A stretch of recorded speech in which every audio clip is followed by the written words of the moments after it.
MSW Media.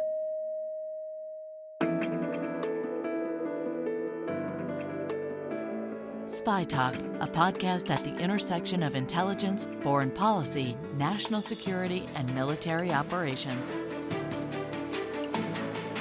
Hi there, I'm Jeff Stein. This is Spy Talk. Okay, you got 6 people hiding out in a town of what? 4 million people, all of whom chant death to America all the livelong day. You want to set up a movie in a week. You want to lie to Hollywood, a town where everybody lies for a living. Then you're going to sneak 007 over here into a country that wants CIA blood on their breakfast cereal, and you're going to walk the Brady Bunch out of the most watched city in the world. Passed about 100 militia at the airport. That's right. Right. Look, I got to tell you, we did suicide missions in the Army that had better odds than this. That, many will recognize, was just one of the many great scenes from Argo, the 2012 thriller based on the true story of how the CIA created a fake movie production as cover to rescue 6 American diplomats from Tehran during the 1980 Iranian Revolution. The hero of the caper was Jonna Mendez, memorably played by Ben Affleck, a CIA technical operations officer who specialized in document forgeries and disguises. My guest today is Jonna Mendez, Tony's widow, but far more importantly, herself a former head of disguise for the CIA. In the mid-1980s, Jonna was handed one of the spy agency's toughest missions. Assigned to so-called denied area operations, her job was to craft persuasive disguises for CIA operatives in tough spots like Soviet Russia, Cuba, and East Germany. Today she's here to talk about her new book entitled In True Face, A Woman's Life in the CIA Unmasked. Jonna Mendez, welcome to Spy Talk. So great to have you back. First of all, what does the head of disguises do? Some people might be surprised that there's such a job at CIA called head of disguises, and until they gave it a second thought, thinking, of course, spies need disguises. But tell us, what does the head of disguises at CIA do? What we do depends on what's going on in the world and what is needed. But more largely, we provide deniability to an entire group of people who would like to say they were never there and it wasn't them. We provide the ability to move around in populations and in areas where we don't belong. We provide the ability to mix genders, to mix skin colors, to mix ethnicity around the world if it serves our purposes. There are many uses for disguise, but the thing that kept me attached to it all of those years was the idea that it was a form of protection, not just for CIA officers, but for the foreign people that we were meeting with. And in that instance, it could save your life. So to boil it down, your office helped remake the appearance of CIA officers traveling abroad, and particularly in hostile areas. You made them look different. I was fascinated that you could even change the race or gender of a person, less on gender because we've seen drag shows, right? But you go far beyond a drag show. You actually transform someone. In fact, you fooled your own boss. Oh, yes. In a disguise one day. Absolutely. You disguised yourself as a black man, walked into his office. This was the legendary Frank Anderson, I think. Yes, it was. And then you were taken down to the director's office, William Wester's office, and fooled him. So anyway, how do you do that? How do you transform someone's race? Take us inside the process. Well, in various places in the world, it is a consideration. I remember back in South Africa, we had a station there. We had people there. And if you had 2 people, if you had mixed races in the same car, a case officer meeting, say, with a South African white female, the police would come over to that car and say, what's going on here? Whenever you brought those 2 races into the same kind of space, it was suspicious and it drew attention. So we said, well, it's pretty clear somebody either has to become black or somebody has to become white. And depending on who was our person and who they were meeting, we could go either direction. Same with male and female. There were situations where, especially if the ethnicity didn't match and you had a male and a female together in a public space, people would stare. So we could fix that. We could fix almost anything. I imagine in the Middle East in particular, you would want to disguise a female CIA operative as a man. I remember the first right? time I went to Pakistan and saw, got a good look at what shalwar kameez are, and then got a grounding in the fact that the women just weren't out on the street, weren't moving around too much. I realized instantly that American women would love to wear a shalwar kameez. It hides all kinds of issues that you might have with your weight or your shape or everyone looks the same in shalwar kameez. So a lot of our women moved around dressed as men, but it goes the other way because there's that burqa that you see in the Middle East. And that makes it and easy. Nobody knows who or what is underneath that. It's there's a scenario in the book where we're trying to build an exfiltration route out of Afghanistan into Pakistan. What if a Russian steps out of his embassy and says, I want to defect? How are you going to move him across the border? Well, we were going to put him in a burqa. And sitting next to one of these gaily painted trucks that went back and forth, most of them smugglers. So there'd be the driver, his wife in the burqa at the immigration stop. And it was against the Quran and everything else to inquire about the wife, to even speak to the wife. You could not lift the veil and peek. Now, I want to get back to your personal story, which is fascinating. Your rise through the ranks, the headwinds against women in the CIA that still existed when you joined up. But take us inside for a moment, the disguise office. I imagine it looks something like a Halloween, Halloween store with outfits in it. What does it look like? Are there all sorts of, dresses and suits and clown faces or whatever hanging in the closet? People want to think that. It is such an amusing idea. That's not how it was, of course, but it's fun to imagine it being that way. No, it's and when I tell people that I switched career tracks in the middle of a career, and I went from photo operations officer to disguise officer, and I went into training for, I don't know, it was like a year and a half, closer to 2 years, and they're thinking, what? To cut a wig? To glue on a mustache? I mean, what were you studying? Come on. What were you studying?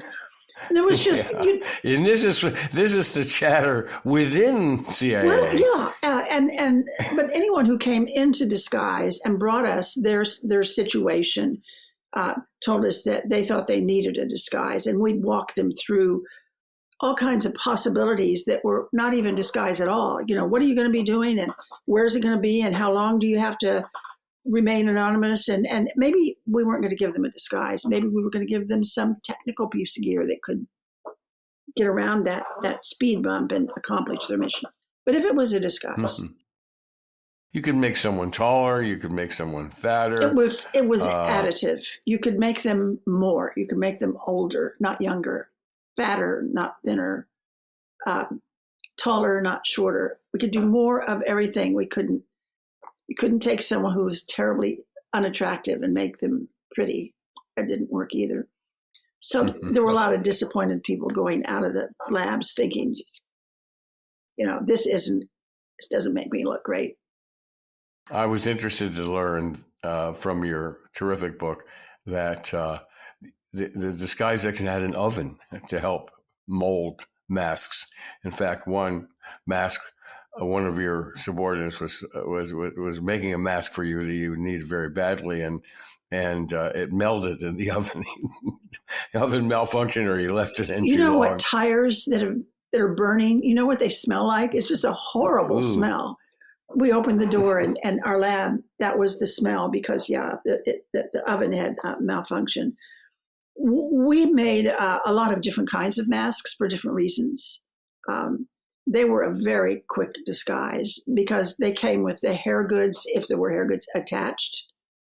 So if you put on the mask, you knew that the wig was right, if there was a mustache, if there was a beard. It was all in the right place because it was one piece. That meant you could put it on in a car parked in an underground parking lot with no lights, no mirror, no helpers, no nothing. You could drive in, park the car, pull this thing on. Somebody named it the 5-second mask. We did not call it that when I was there, but you could put it on in 5 seconds.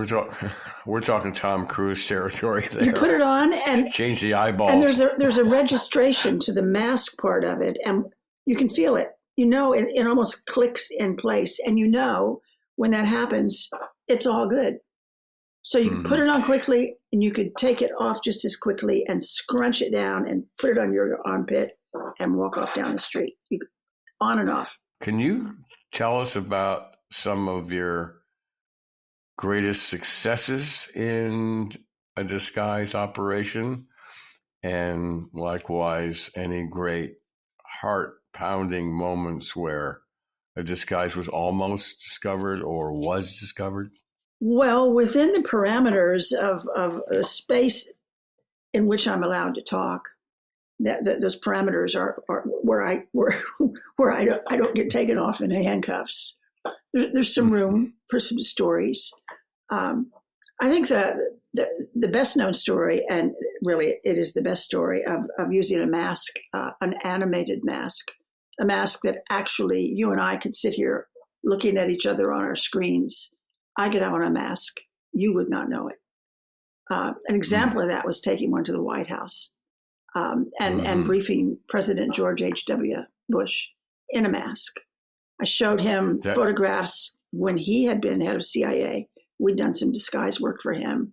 I have a picture of him. He's looking, it's a folder, and he's like very jolly because everyone who looks at themselves in disguise, they think it's cute. So he's like, yeah, I remember that. And I said, well, I'm bringing you the best thing we've got right now. This is a new program. I'm wearing the first model of it to show it to you. So if I may stop you for a minute, the reason you were going to the White House is because the disguise section needed more money, right? We needed a little politics to help us move our programs along. Yeah, right. Money. No better politics than having the president liked it a lot. So why don't you fund it for us? Especially a former CIA director himself. Yeah. So you've got a strong ally there. So anyway, take us back to the story. So you were nervous arriving at the gate, whether, the White House guards would uncover you and say, what the hell's going on here? Someone in disguise trying to get into the White House. We started out, I was going to go to the White House as an African-American man. That was the plan. Frank Anderson and Bill Webster thought that would be a good idea. And I said, it's a fun idea, but the Secret Service probably isn't going to buy it. They're going to, because I'm a man in a suit and a tie. They're going to say, we'd like to see your ID and this and that. I don't have any ID, and there's not time to make the ID. I said, why don't I make myself another female, a Caucasian, Latina, a different woman. I was blonde, dark hair, dark curly hair. That's what we did. So the thing that never happens happened. I ended up kind of cute, kind of pretty. It was a nice face. I loved the hair. I liked this mask. When I retired, I wanted to keep it, but they wouldn't let me.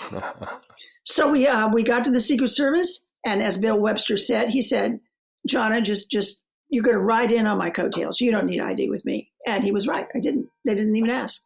I was some young, secretary maybe, with going in with Webster. And the Secret Service didn't detect this, or were they hip to the? I mean, you could not. If you didn't know it, you couldn't see it. They had to be that good, or I wouldn't have taken it to the White House. You can't take some half-baked thing. Boy. Have the president say, what are you wearing, a mask? It had to be perfect. And it was. He was flabbergasted. He actually really liked it. And, he wasn't I didn't necessarily vote for him. I wasn't really a big fan politically. But the man that I met that day at the White House, he was kind of sparkly. He was a little bit tan. Maybe it was just a good day, but he was very friendly, very animated, very lively. And then when I said, I'm not only wearing it, but let me show it to you. And I went to take it off. And he said, just a moment. Stop. He got up. He walked around. He looked at it. Well, he looked at me. He's trying to figure out what I'm going to do and what I'm wearing. Maybe he thought I had a fake nose. I mean, I don't know what he's looking for, but he didn't find it. So he sat down. He said, okay, take it off. So I do the thing. There's a picture of it in the book. So I'm holding a whole head, the face, the hair in my head. And John Sununu, who's sitting next to me, who's been making notes the whole time, because he's going next. I was the first to brief. He's next. He's making notes on what he's going to say. He's crossing something out. No, not that. He's writing something. He's not paying attention at all, but he looked up, and my head is in the air. And it took him a second. You know, there was a little noise. What? A little squeak. Like, the president he just loved it. And Webster, who, of course, knew everything that was going on. This whole thing was his idea. Webster was watching. He wanted to see if the president could spot it. It was a moment, it was really cool. You not only fooled the president, but the noteworthy thing here for field operatives to take note is that you fooled the Secret Service at the White House gates. That's pretty extraordinary. Now tell us about, if you can, to or whatever degree you can, a disguise that went sideways or almost sideways. I don't have those stories at my fingertips. I'm not aware of a disguise scenario where we built a disguise and somehow it fell apart. I don't know. I can't say that never happened. I can say that was never brought to me. I've read a couple of times in the paper, long after I've left, that they found some spy with what they called a really terrible wig. And I'm thinking, God, I'm glad I'm not working now, because that's such an insult. I don't know, but I can't give you failures. Well, there's no way to explain your way out of wearing a disguise if the opposition service. They nail you as a spy. Your deniability is gone.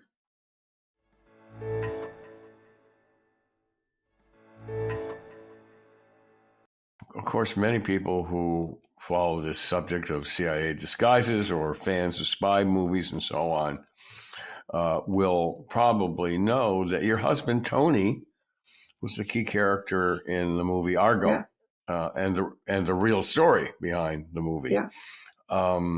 So you kept it in the family when you married. Did you ever try to fool each other?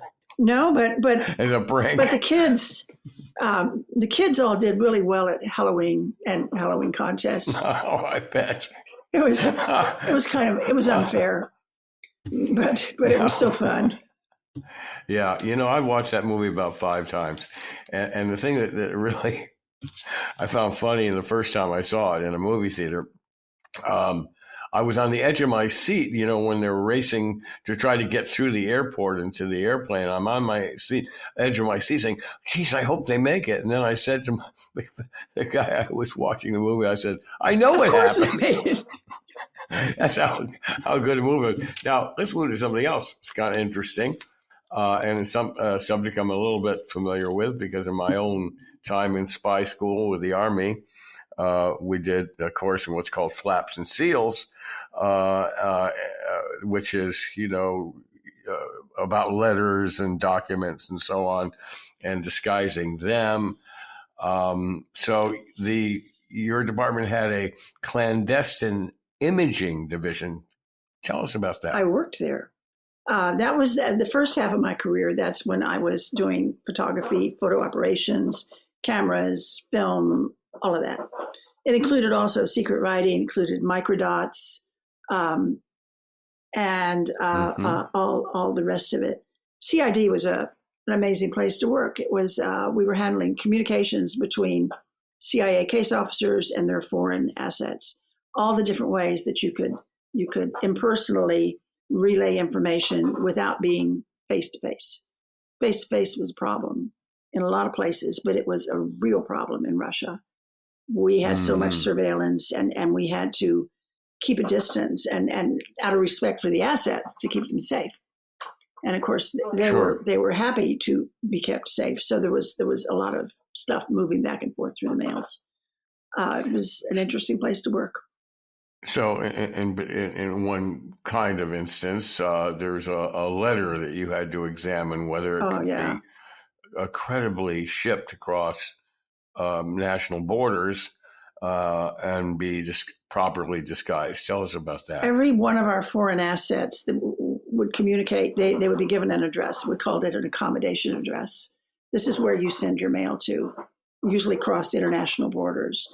Every time we received a piece of mail, we would examine it microscopically in a lab, looking to see if it had been tampered with, to see if it had been entered. And there are many, many ways to do that. We're looking through microscopes at the fibers. Are there torn fibers? We're looking at the edges. Have somebody done a French opening, which is just to slit it and then very meticulously put it back together. 1,000 ways to do it. But we used to put wax traps. It was just a very simple thing. It was like taking a clear crayon and just doing a patchwork of wax stripes on the envelope. It's invisible. You would never know it was there. So this would tend to be a letter from an asset, someone you're trying to recruit, or someone who had been recruited and they're trying to contact you via the international mail. And this is a recruited asset who's sending us intelligence. It might in the letter inside, it might be in secret writing. It would not be clear text, or it us to them. We might include a microdot under the stamp that they could float it out of there. They could read it. But when we were looking at the envelope coming in, making sure we still had a secure operation, those wax traps were simple and they were easy. And every once in a while, you'd find one that had been blown. We used something called GCR. It was a liquid in a chemistry lab and a paintbrush. And just paint the envelope, and it would flash. It happened really fast. The whole envelope would turn this maroon color. And so you could visualize those stripes that the wax trap had made. If it had been steamed open, the wax traps would be gone, and you'd know somebody got into this letter and put it back together. And that happened. Well, it happened not frequently, but it happened one time when I was in the lab by myself doing the work. I called my boss. By the time my boss shows up, I mean, he's 20 feet away. It's gone. That thing flashes and then it's gone. You either saw it or you didn't. So he said, well, hell. And then when he calls our chief of operations, he comes down. We talked about it. I found out later, I usually didn't know the consequences of something like that. I would just know, or I would say, there's consequences of a letter that you've detected a letter had been tampered with. Communication channel had been penetrated, say. That means to us that asset could be in trouble. And then it's a wall that goes up. I don't know usually what happens when we see something like that. But I know on that one, people were moved out of that country. 2 couples were reassigned, our people. And the foreign asset, I'm not really sure what happened to him, but I think he was moved too. Everybody just stepped away because there was danger there for the asset. I should just say a footnote to listeners that invisible writing, well, when I was a kid, when I was 10 years old, we did invisible writing. I don't know what we called it, but we would write with lemon juice on a page. And then we'd put a lighter or something under it, and the writing would appear. The lemon juice would burn. It's a hell of a lot more sophisticated. Your mother's iron. Your mother's iron was a good way. Or the mother's right. An iron would bring it out. Yeah. Right. It's much more complicated. It's much more sophisticated in the real intelligence world, where they use a particular chemical to write with, and then you write a normal a normal sounding letter to mom or whatever, or to some company, whatever.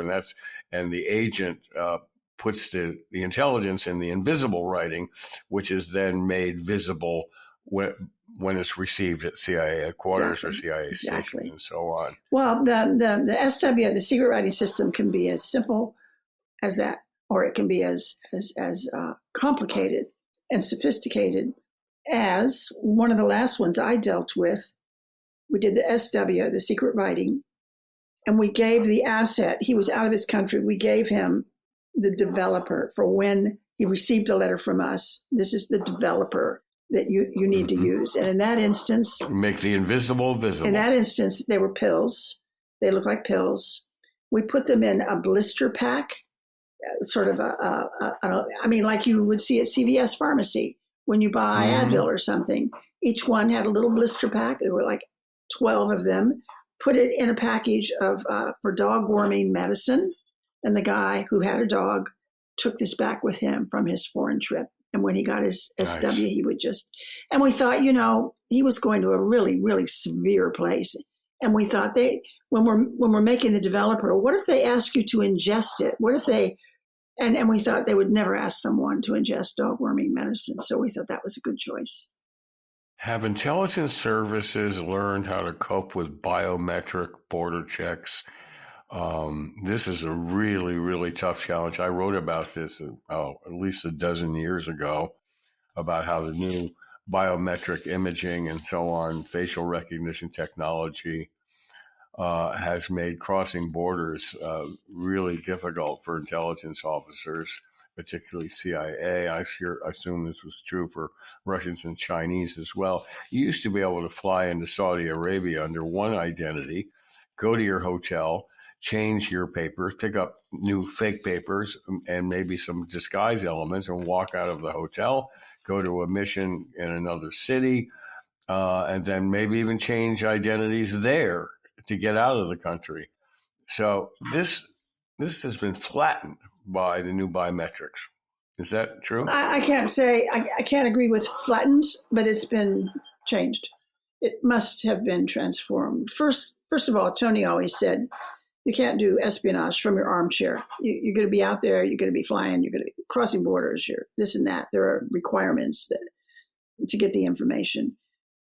We also said, because as the technical office, the technical arm of the operations officers, creating whatever technology they needed to do their job, when we would see a new technology that we would understand as a threat, one of the first things we always tried to do was turn it around on everyone else and how can we benefit from this technology?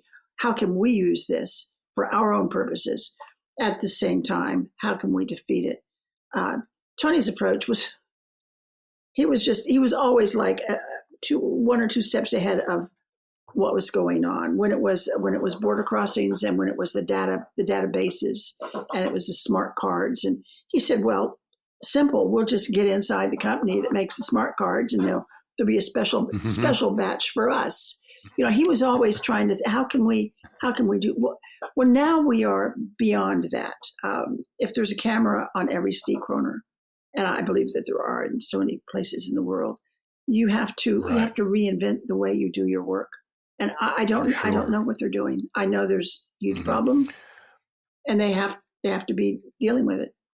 It sure puts a premium on recruiting customs agents, border patrol, people in border control, people who control cameras. You want them as your spies. Some years ago, there was it was on TV. It was in the news. There was an assassination in an Arab country where they thought maybe it was Mossad. Went in. There was a weapons dealer who was actually killed in his hotel room. Do you remember that? I do. In fact, it turned out it was Mossad, and it caused a diplomatic storm. And that's that whole anecdote, that whole incident is kind of still remains kind of strange to me, because it seemed to me the Israeli agents did not. They knew that there were cameras everywhere in the hotel. They were almost waving to them they were almost waving to the cameras. What do you make of that? Well, what was interesting from my point of view was there was a little problem in Israel after the fact when these Israeli citizens were giving interviews saying, I've never been there. But what it appears like is that Mossad, in documenting their agents, just lifted the identities of some of their citizens and gave them to the Mossad operatives. Yeah, and they were Irish passports, French. The way they documented them was really interesting. It was kind of novel. We of course would never do that. I don't think. The way they disguised them. It's inexplicable. But that was the first time I really saw that in the airport, in the hotels, in the lobbies, on the elevators, everywhere you went, there were cameras recording all of this. It was fascinating. Sure. So disguises only go so far. You have to have some serious workarounds on that. Let's talk about your career a little bit now, which your terrific book, In True Face, deals a lot with. And you've really traversed a couple of eras. And yet those eras are not over for women at CIA. You started out as a secretary, and you were a contract wife. In other words, your first husband was a CIA officer, and you traveled with him and essentially did free work. Cheap labor. For cheap labor. And this was a commonplace in CIA where spouses were drafted into doing work. So you had a very successful and even legendary career at CIA, but it's been tough for women for decades. And there's still ongoing complaints about sex harassment and so on. What's your assessment of why it's taken so long to turn things around at our premier intelligence agency of all places? I've always really thought that the agency kind of reflected the American workplace. My mother, who worked at Boeing, went through jumped through hoops, kind of like we did. She kept getting laid off when Boeing would be down a contract. They'd lay off my mom and some other women. They'd get a new contract. They'd hire them back. But now they're working for the young men they were training. Now they're reporting to those young men. And I just saw that when I was coming up, and I didn't comment on it. It was just how it was, where my mom was. And it happened. So, in other words, the problems is sex discrimination that you faced at CIA wasn't particularly unusual to you because that's the way life was. Yeah, initially, that's what I thought until I got a little deeper into it and discovered that there was no there. If you were looking for a promotion, if you really wanted to rise up, there were obstacles. Women and CIA brought lawsuits, legendary lawsuits, and they won them.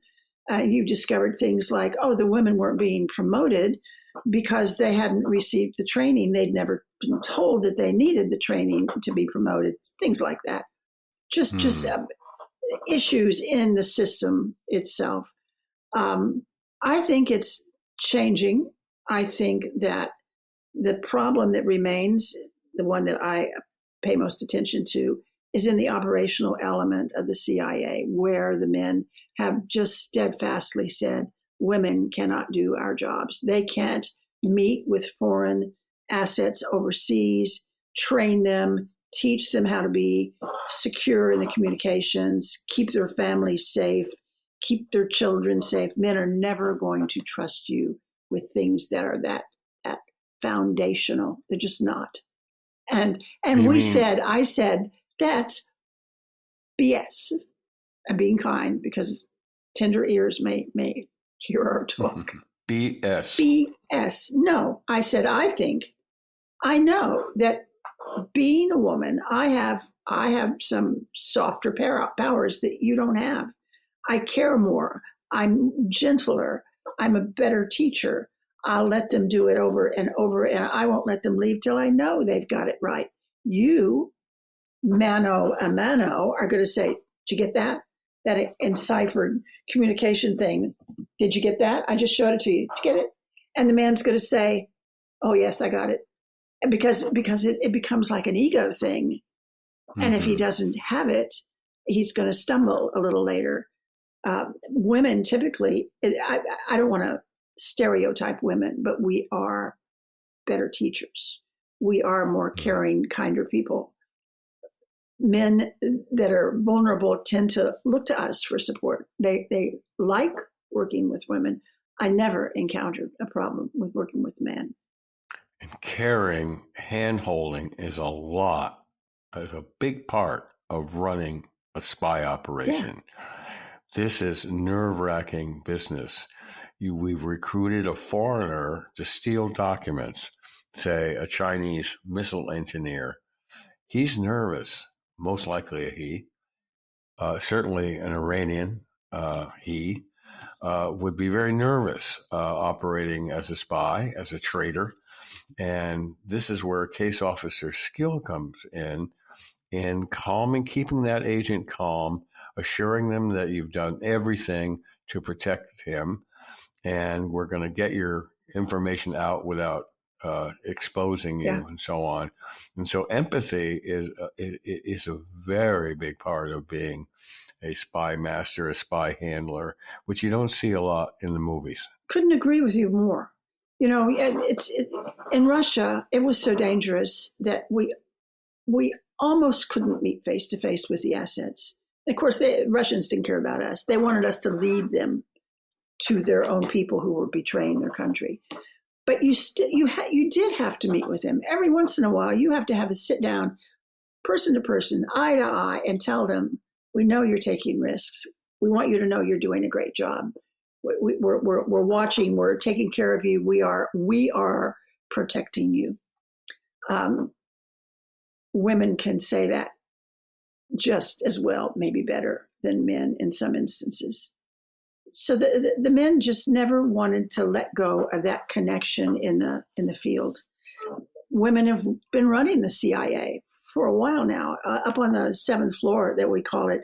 Women have been in charge and proven that they can do that job wonderfully. In the analytical piece of it, in the analytical world, women have proven themselves to be every bit as shrewd and capable. The sisterhood. Yeah. Yeah.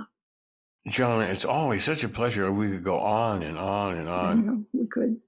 You've had such a marvelous career, and you're so articulate about your trade and your career. It's just always a joy to talk to you.